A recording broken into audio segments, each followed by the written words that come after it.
Bonjour et bienvenue dans C'est pas sorti. l'émission qui déclenche votre curiosité sur l'informatique. Aujourd'hui, on va vous parler d'un métier de l'informatique, un métier d'avenir qui peut en intéresser surtout chez les jeunes. Je vais vous parler du métier de testeur informatique. Mais pas vraiment tester si l'ordinateur marche ou si le clavier tape bien, non, pas ça. Plutôt les testeurs, ceux qui testent les logiciels, les jeux, etc. Les testeurs est donc quelqu'un qui travaille dans l'informatique. Et donc, c'est un métier qui demande beaucoup de curiosité, de patience, de découverte. Et savoir dépasser ses limites. Si tout ça, ça vous convient, il y a de fortes chances que ça vous intéresse. Et sinon, peut-être qu'on arrivera à vous faire changer d'avis et que vous serez intéressé à la fin de cet épisode. Mais du coup, qu'est-ce que c'est vraiment qu'un testeur? Est-ce que c'est un métier d'avenir? Quels sont les différents types de testeurs? C'est quoi les avantages et les inconvénients? C'est ce qu'on va voir tout de suite. Numéro 1. C'est quoi un testeur? Le but d'un testeur, c'est de chercher des bugs. Il les signale et il vérifie si le logiciel n'apparaît pas à l'appareil de l'utilisateur. Il le fait dans différents types de domaines. Les jeux vidéo, la sécurité informatique, les sites web et les logiciels médicaux, parfois même des logiciels pour enfants. Il collabore donc grandement avec le développeur informatique. Il s'assure que tout ça est conforme au cahier des charges en faisant les vérifications qui sont inscrites sur la liste. Pour faire tout ça, il doit donc élaborer une stratégie, faire tous les tests, analyser les résultats et rédiger son rapport afin que le développeur se charge des corrections. Beaucoup d'allers-retours sont souvent nécessaires afin de régler un ou plusieurs bugs. Il peut très bien travailler seul ou en groupe selon les situations. Bien sûr, il y a aussi différents types de testeurs. Premier exemple, le testeur logiciel. C'est un professionnel de l'informatique qui teste les anomalies et les dysfonctionnements. À l'aide des cahiers des charges du logiciel, il analyse des bugs et rédige un rapport au développeur. Ce métier s'étend de la performance à la programmation, de la sécurité, tout en passant par un utilisateur. Un autre exemple, le testeur de jeux vidéo. Ce métier consiste à détecter des bugs avant de rendre le jeu public. Le testeur essaye toutes les possibilités du jeu avec les contrôles, les graphiques, les fonctionnements des conditions, par exemple quand l'arme est vide et qu'elle ne continue pas de tirer.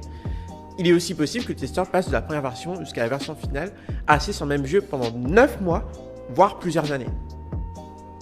Numéro 2. Quelles sont les conditions pour devenir testeur?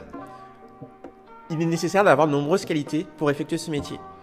Maîtriser les technologies de l'application, avoir une bonne culture générale et une curiosité d'esprit importante, savoir bien communiquer avec le collaborateur et les développeurs, avoir un bon sens de l'organisation afin de garder une vision sur l'ensemble du projet, avoir le goût du détail, savoir être minutieux et vigilant, être adaptable aux nombreux types de situations différentes, savoir parler anglais, ça c'est impératif, et surtout savoir prendre du recul et avoir une très grande imagination pour les nombreux cas possibles. Pour faire donc ce magnifique métier, il faudra donc avoir en poche en Bac+2 un BTS ou un DUST complété par une licence pro en informatique, en Bac+3 un BUT informatique ou une licence pro mention métier de l'informatique. Je recommande le parcours conception, développement et test dans le logiciel. Ou bien, pour les plus motivés, un Bac+5, un diplôme d'ingénieur ou un master mention informatique ou expert en informatique et système d'information. Numéro 3. Les points positifs et négatifs de ce métier. Pour les points positifs, il se trouve que c'est un métier d'avenir et qu'il peut rapidement devenir une passion puisque c'est un métier qui est très entraînant. C'est un métier qui apporte beaucoup d'observations et d'interactions très riches avec ses interlocuteurs, entre les développeurs et les employés notamment. De plus, c'est un métier qui apporte beaucoup un libre cours à l'imagination puisqu'il faut penser à toutes les possibilités, à toutes les bugs, etc. Enfin, étant donné que c'est un métier peu contraignant en termes de matériel, il se trouve que le testeur a le libre choix à ce niveau-là. Les points négatifs de ce métier. Il se trouve qu'il est difficile de faire plusieurs tâches avec le même testeur, c'est-à-dire le même logiciel de test, puisque souvent ce sont des logiciels qu'on utilise à ce niveau-là. Il faut aussi s'organiser pour avoir toutes les disponibilités des participants, c'est-à-dire savoir où ils sont, à quel moment, etc. Étant donné que les testeurs sont très souvent indépendants et que du coup ils doivent se rendre là où ils font leur travail.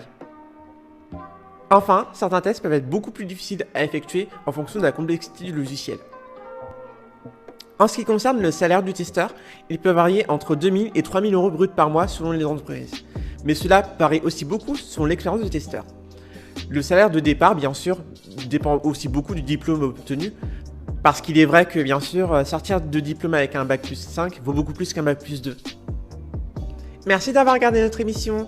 On espère que vous avez appris quelque chose de nouveau qui soit une profession passionnante. Dans ce domaine, les opportunités sont nombreuses et stimulantes, d'autant plus quand on est jeune. Alors, si vous êtes intéressé par l'informatique et les nouvelles technologies, ça pourrait peut-être être le métier parfait pour vous. Encore merci et à la prochaine!